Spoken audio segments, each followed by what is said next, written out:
बिस्मिल्लाहिर्रहमानिर्रहीम। अस्सलाम वालेकुम। आपका दोस्त सलमान हैदर। दुआ है परवरदिगार से कि उसने आपको और आपके अहले खाना को अपनी हिफ्ज़ो अमान में रखा हुआ। किसी को शक था तो अब यकीन कर ले, क्योंकि मुझे यकीन हो गया और कंफर्म इतला मेरे तक पहुंच गई कि हाँ, पीडीएम के प्लेटफॉर्म से मुस्लिम लीग नून ने पीडीएम के प्लेटफॉर्म से मुस्लिम लीग नून ने आर्मी चीफ को 6 महीने की एक्सटेंशन की बाकायदा तौर पर ऑफर्स किए। एक नहीं 3 से 4 बार मुख्तलिफ मौके पर किए हैं। इस खबर की तफसील क्या है जिसकी बिना पर मैं इसको कंफर्म कर रहा हूं, उससे मैंने आपको डेफिनेटली आगाह करना है। दीगर कुछ और चीजें जी, इमरान खान साहब ने जो परसों कामरान खान साहब को इंटरव्यू दिया, उसके बाद बीट रिपोर्टर से जो कल गुफ्तगू करके सितंबर की डेडलाइन दे दी भी है, उसने एक बार हुकूमती ऐवानों के अंदर ना खलबल मचा दिए। और वो खलबली का ये आलम है कि वो रवायती हथकंडे इस्तेमाल करने पर आ गए। कुछ नई पेशरफ्त हुई है, उससे मुतलिक मैंने आपको बताना है। सोशल मीडिया के कतगन और 72 घंटों के लिए जी पाकिस्तान में इंटरनेट बंद करने के हवाले से जो प्लान किया जा रहा है और उसमें सोशल मीडिया को कैसे रगेदना है, और उस दौरान वो जो मेन स्ट्रीम लीडरशिप है ना पाकिस्तान तहरीक इंसाफ की, मैंने बोला रवायती, क्योंकि अब ऐलान कर चुके हैं इमरान खान साहब, अब कर चुके तो इनको फिर अपने पस्सू पड़ गए। और वो पस्सू क्या है, वो सारी की सारी चीज़ें एक के बाद एक मैं आपके सामने रखता हूँ। तो सबसे पहले जी, इमरान खान साहब का वो जो इन स्विंग यॉर्कर है ना, वो इनके कंट्रोल में नहीं आ रहा है। इन्होंने 2 जमा 2 4 लेके उस बात को ऐसे करते हुए उन्होंने कह दिया कि जी अब इमरान खान ने सितंबर का कह दिया। और इस बार इमरान खान साहब ने खाली खुली बात नहीं की। उन्होंने कहा इनफ, मैं तस्फिये वाले मामलात, मैं मुज़ाकरात वाले मामलात, मैं बातचीत के साथ हल करने वाले मामलात, इन तमाम की ऑफ़र्स कर चुका हूँ। मेरा मामला अदलिया के साथ नाफरमानी के हवाले से, तौहीन अदालत के हवाले से, वो भी मैं सेटल डाउन कर चुका हूँ। इसके अलावा भी कोई चीज़ है आर्मी चीफ़ की तैनाती के हवाले से, मैंने सीधा सीधा बता दिया। ठीक है जी, इनको एक्सटेंशन दे दी जाए और अगली हुकूमत है वो अपना आर्मी चीफ लेके। मैंने सिर्फ मेरिट और मेयार की बात की थी। इतनी तमाम बातें करने के बाद, लेकिन हाँ, कल बीट रिपोर्टर से गुफ्तगू करते हुए उन्होंने कहा कि सितंबर में ही मैं अगली तारीख दूंगा। सितंबर में ही डिसाइड करेंगे वो कि किस तारीख को बाहर निकलना है।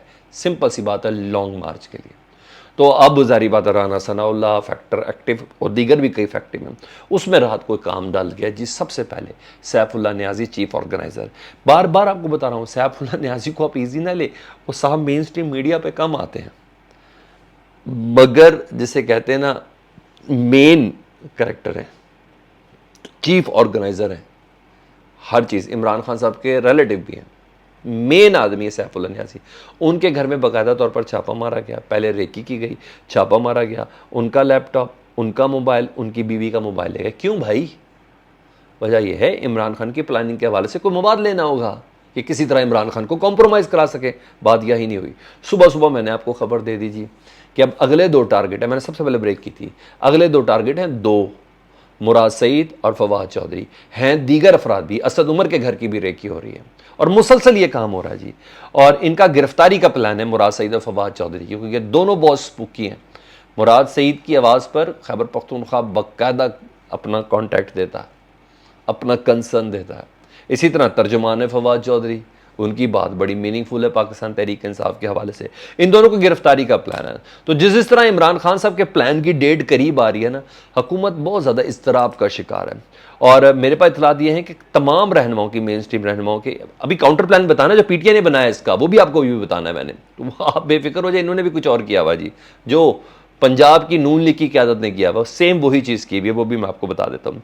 घरों की रेकी हो रही है, बनी गाला आने जाने वाले अफराद की रेकी हो रही है, पहले ही इनके फ़ोन कॉल टैप्स हो रहे हैं, ये भी मैं आपको बता दूँ। ये तमाम चीज़ें हो रही हैं और फॉरेंसिक वरेंसिक ये सब चीज़ें इस वक्त सारी एजेंसियाँ लगी हुई हैं जी, स्पेशली जो वजारत दाखिला के अंडर आती है।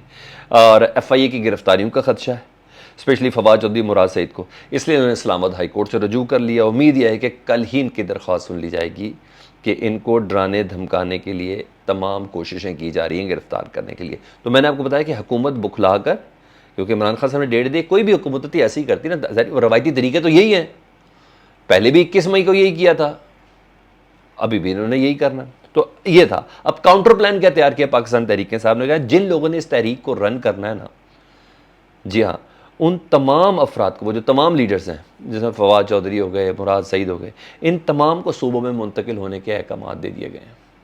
ये तमाम लीडरशिप सूबों में मुंतकिल होगी, खैबर पख्तूनख्वा में आ जाएगी, पंजाब में आ जाएगी, गिलगित बल्तिस्तान में आ जाएगी, कश्मीर में आ जाएगी।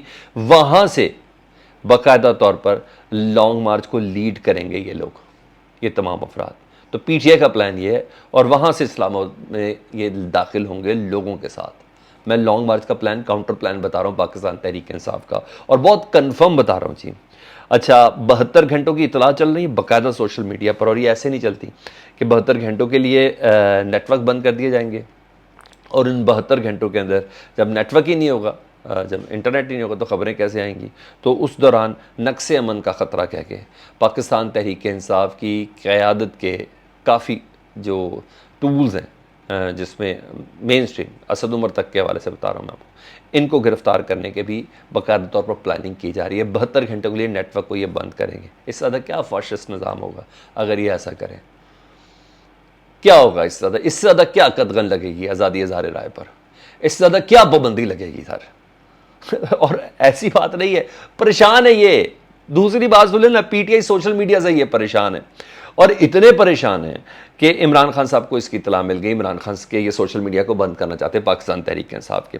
आज जब जेआईटी में पेश हुआ उस वक्त भी उन्होंने कहा कि ये सोशल मीडिया को बंद करना चाहते हैं, सोशल मीडिया पर भी पाबंदी लगाना चाहते हैं। अच्छा, ये खबर इमरान तक खान साहब पहुंची, उन्होंने खूब पीटा इस खबर को। जब पीटा तो अब देखें ना क्या करते हैं जी, और तस्दीक भी हो गई ना। वज़ीर इत्तलात सिंध जो है शर्जील निज़ाम मेमन, उन्होंने कहा कि पीटीआई का सोशल मीडिया बैन होना चाहिए, सोशल मीडिया पर पाबंदी लगानी चाहिए। ठीक है, तो इसका मतलब प्लानिंग कहीं ना कहीं चल रही है। मेन स्ट्रीम मीडिया पर पहले पाबंदी लगा चुके हैं। ऐसा कभी देखा किसी ने मार्शल्लाह में? सुना था ज़ियाउल हक के दौर में होता है, मुझे इतना होश नहीं थी, मगर मैंने सुना था कि ज़ियाउल हक के दौर में होता है जी। मेन स्ट्रीम मीडिया पर पाबंदी जी, खिताब उनका दिखा नहीं सकते, किसी के अहकामात नहीं है, किसी के भी अहकामात नहीं है। इमरान खान पीटीआई को कवरेज नहीं मिल रही। ठीक है जी, हालांकि इस्लामाबाद हाई कोर्ट के स्टैंडिंग ऑर्डर्स हैं। ठीक है जी, एंकर्स नौकरी से फारिग हो रहे हैं जो पीटीआई को दिखाना चाहते हैं, पीटीआई का मौक़िफ़ बताते हैं। ठीक है, पीटीआई की साइड बताते हैं, तस्वीर का दूसरा रुख बताते हैं, हुकूमत पर तनकीद करते हुए वाज़ेह तौर पर नज़र आते हैं। जी हाँ, उन एंकर्स पे पाबंदी, उन एंकर्स को नौकरी तक से फारिग किया गया। मैं अरशद शरीफ, इमरान, रियाज खान और इन सब की, साबिर शाकिर, इन सब की मैं बात करूँ, उनको पाबंदी लगाई गई। अच्छा जी, उनको गिरफ्तार करने की धमकियाँ दी गई, कई ऐसे हैं। अच्छा जी, एफआईए से नोटिस भिजवाए गए, कई ऐसे हैं। ठीक है सर, ये सोशल मीडिया में सार्फिन को भी बीच में शामिल कर रहा हूँ जी। डराया जा रहा है, क्या करेंगे? ज़्यादा यूट्यूब बंद कर देंगे, फेसबुक बंद कर देंगे। दुनिया मॉनिटर कर रही है, ये कंपनीज खुद भी मॉनिटर कर रही हैं कि पाकिस्तान में आखिर चल क्या रहा है। तो इस सिलसिले में भी बाकायदा तौर पर काम शुरू कर दिया है, क्योंकि किसी तरह इमरान खान की आवाज़ को बिल्कुल दबा के रखना है। सिर्फ सोचें कितना डर गए हैं इमरान खान से, कितना खौफजदा है ये इमरान खान से,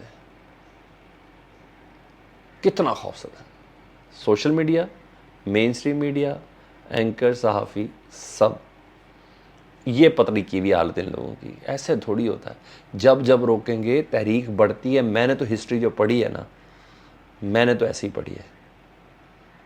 चलने देते तो शायद आज ये 2/3 और क्लीन स्वीप आपके दिमाग के अंदर ना होता। आगे भी तो कुछ बहुत मज़ेदार चीज़ें जी।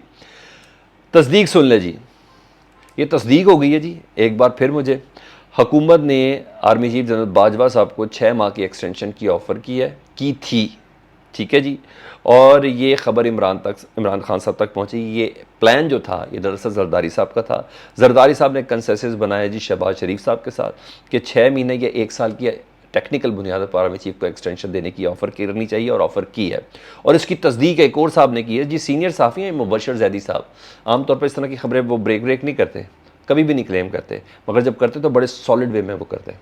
इतना मैं आपको बता दूं जी। और उन्होंने क्लेम किया जी कि जरदारी और शहबाज शरीफ साहब ने बाकायदा तौर पर एक्सटेंशन की ऑफर की, तो ये खबर इमरान खान साहब को पहुंची। तो खबर जब पहुंची तो उन्होंने फिर कहा कि नहीं, मैं भी कहता हूं कि जो नई आर्मी चीफ की जो तैनाती है ना, वो आने वाली बार ये मामला अभी मौखर कर दिया जाए। तो इस खबर का बैकग्राउंड ये है, आगे भी सुने जी। सुबह मैंने आपको एक खबर ब्रेक की थी और बिल्कुल एक्सक्लूसिव मेरी खबर थी। वो ये थी कि नवाज शरीफ और मरियम बीबी ने ना अपने आप को हुकूमत से अलहदा कर लिया है, किनारा कश कर लिया है। पार्टी से नहीं किया, हुकूमत से किया। और उन्होंने तमाम मामलात का कहा है कि शहबाज शरीफ अब आप ज़िम्मेदार हैं। ठीक है, जितने भी फैसले हैं, ज़्यादा क्या कहूँ, एक मीटिंग से उठ जाएंगे ना, वो जाते कहीं नोबडी नोज़, मीटिंग से उठ के चले गए, कहाँ गए नोबडी नोज़। ठीक है, तो उन्होंने कहा जी मेरा कोई मामला नहीं है, आर्मी चीफ की तैनाती भी अब तुम्हारा ही मामला है, मेरा इससे कोई सरोकार नहीं। इसकी वजह क्या है ये भी बता देता हूँ। तमाम फैसलों के ज़िम्मेदार आप खुद होंगे। जो मैंने आपको खबर इनसाइड ब्रेक की थी, ऐसे ही चल रहा है। वजह भी है ना इख्तलाफ की, वजह यह है कि नवाज शरीफ साहब चाहते ही नहीं है कि जनरल कमर जावेद बाजवा साहब को एक्सटेंशन दी जाए। उनको चाहना भी नहीं चाहिए। वजह बताऊँ क्या है? कुछ तो ज़ुबान होती है ना। इससे पहले अपनी सियासत का उन्होंने मेन दुश्मन किसको बना के पेश किया था? बाजवा साहब गुजरांवाला का जलसा, बाजवा साहब फलानी प्रेस कॉन्फ्रेंस, बाजवा साहब क्या क्या क्या क्या। जनरल बाजवा साहब को अपना दुश्मन बना के पेश किया था ना, और इसी पे एक बयानिया बनाया था और बयानिया डेवलप किया था। अगर एक्सटेंशन हो गई तो लोग क्या करेंगे? गालियां देंगे। किसको देंगे? पार्टी शहबाज शरीफ साहब की है। तो जो तय हुआ तो उससे किनारा कशी इख्तियार की। ये नवाज शरीफ साहब को पता अंदाज़ा है कि अब गालियाँ पढ़नी है, मज़ीद पढ़नी है। पढ़ तो पहले भी नहीं, मज़ीद पढ़नी है। तो इसलिए मैं अब आपके साथ बिल्कुल वो कहते हैं ना, बेतनाई बरत रहा हूँ। मेरा आपके साथ कोई मामला नहीं है जी। आर्मी चीफ की तैनाती भी आपका अपना फ़ैसला होगा, उसकी एक्सटेंशन भी आपका अपना फ़ैसला होगा। मेरे साथ आपने इस सिलसिले में कोई बात नहीं करनी है, क्योंकि मैंने तो ऑलरेडी मुझे क्यों निकाला वाले पोर्शन में और उसके बाद जो बयानिया बनाया था वोट को इज्जत दो, तो मैंने तो इन्हीं ग्राउंड के ऊपर बनाया था, इन्हीं लोगों के ऊपर बनाया था जिनको आप एक्सटेंशन देना चाह रहे हैं। यही था उनका। तो ये इख्तलाफ की एक बहुत बड़ी वजह है। दीगर इमरान खान साहब का तौसा का जो खिताब था, डेफिनेटली उन्होंने काफ़ी चीज़ें इसके अंदर बयान की कि ड्रेनेज सिस्टम जब तक नहीं बेहतर होगा और ये नुकसान किस तरह कम हो सकता था, कौन सी केनाल को वसी किया जाता। लेकिन अच्छी चीज़ ये है कि उन्होंने कहा मैं हुकूमत से सिफारिश करूँगा, पंजाब हुकूमत से दरख्वास्त करूँगा कि तौसा को डिस्ट्रिक्ट का दर्जा दे दें ताकि उधर के इंतजाम मज़ीद बेहतर हो सके। ये अपडेट थी। फीडबैक से मुतालिक ज़रूर आगे कीजिएगा। अपना बहुत ज़्यादा ख्याल रखें। अल्लाहुम्मा सल्ली अला मुहम्मदिन व आले मुहम्मद।